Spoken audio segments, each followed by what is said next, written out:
যুদ্ধে নেমে অস্ত্র ও গোলাবারুদের ঘাটতিতে পড়েছে বিশ্বমোড়ল যুক্তরাষ্ট্র। বিশ্বের সবচেয়ে শক্তিশালী সামরিক বাহিনীর অধিকারী যুক্তরাষ্ট্রের মতো দেশ অস্ত্র সংকটে পড়ায় বিস্মিত হচ্ছেন সামরিক বিশ্লেষকরা। তাদের মতে এর পেছনে রয়েছে দীর্ঘদিনের নীতিগত ও শিল্পগত দুর্বলতা। ইউক্রেন যুদ্ধ, মধ্যপ্রাচ্যের সংঘাত এবং ইরানের বিরুদ্ধে সামরিক অভিযান যুক্তরাষ্ট্রের অস্ত্রের মজুদ দ্রুত কমিয়ে দিয়েছে। একই সঙ্গে দেশটির প্রতিরক্ষা শিল্প যুদ্ধকালীন চাহিদা অনুযায়ী দ্রুত উৎপাদন বাড়াতে পারছে না। সোভিয়েত ইউনিয়নের সাথে স্নায়ুযুদ্ধ শেষ হওয়ার পর যুক্তরাষ্ট্রের ধারণা ছিল ভবিষ্যতে বড় ধরনের রাষ্ট্রভিত্তিক যুদ্ধের সম্ভাবনা কম।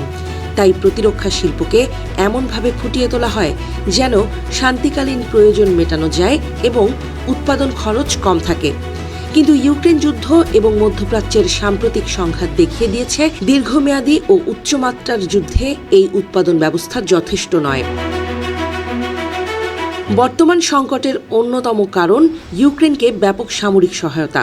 ইউক্রেনকে ইতোমধ্যে লাখ লাখ 155 মিলিমিটার আর্টিলারি গোলা, প্যাট্রিয়ট প্রতিরক্ষা ক্ষেপণাস্ত্র, জ্যাভেলিন অ্যান্টি ট্যাঙ্ক ক্ষেপণাস্ত্র এবং অন্যান্য উন্নত অস্ত্র সরবরাহ করেছে যুক্তরাষ্ট্র।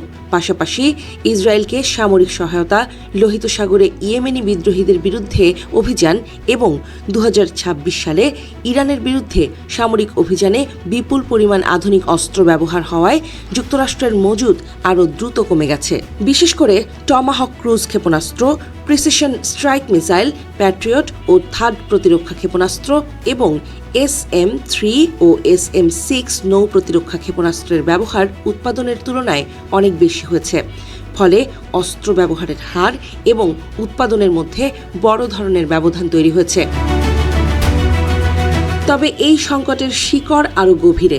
স্নায়ুযুদ্ধের পর যুক্তরাষ্ট্রের প্রতিরক্ষা শিল্পে একাধিক প্রতিষ্ঠান একীভূত হওয়ায় সরবরাহকারী প্রতিষ্ঠানের সংখ্যা কমে যায়। একই সঙ্গে রকেট মোটর, বিস্ফোরক, গোলার খোল, বিরল খনিজ ও মাইক্রো ইলেকট্রনিক্সের মতো গুরুত্বপূর্ণ উপাদান উৎপাদনও সীমিত হয়ে পড়ে। খরচ কমানোর নীতির কারণে অনেক ক্ষেত্রে একটি বা দুটি প্রতিষ্ঠানের উপর নির্ভরতা তৈরি হয়।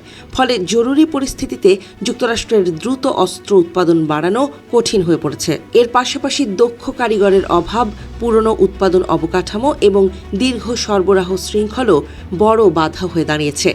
মার্কিন সরকার প্রতিরক্ষা খাতে বিনিয়োগ বাড়ালেও প্যাট্রিয়ট, থার্ড বা টমাহকের মতো উন্নত ক্ষেপণাস্ত্র রাতারাতি তৈরি করা সম্ভব নয়। এসব অস্ত্র উৎপাদনে বিশেষ প্রযুক্তি, দক্ষ জনবল এবং জটিল সরবরাহ ব্যবস্থা প্রয়োজন, যা গড়ে তুলতে কয়েক বছর সময় লাগে। বিশ্লেষকদের আশঙ্কা, ভবিষ্যতে তাইওয়ানকে কেন্দ্র করে চীনের সঙ্গে বড় ধরনের সংঘাত শুরু হলে যুক্তরাষ্ট্রের বর্তমান উৎপাদন সক্ষমতা দ্রুত অস্ত্রের চাহিদা পূরণ করতে পারবে না। অর্থাৎ বিশ্বের সবচেয়ে শক্তিশালী সামরিক বাহিনীর জন্য এখন সবচেয়ে বড় চ্যালেঞ্জ চীনের মতো পরাশক্তির বিরুদ্ধে দীর্ঘ সময়ে যুদ্ধ চালিয়ে যাওয়ার মতো অস্ত্র উৎপাদন নিশ্চিত করা। চলমান অস্ত্র সংকট কাটিয়ে উঠতে না পারলে ভবিষ্যতে যুক্তরাষ্ট্র বড় ধরনের বিপদে পড়তে পারে বলে মনে করছেন বিশেষজ্ঞরা।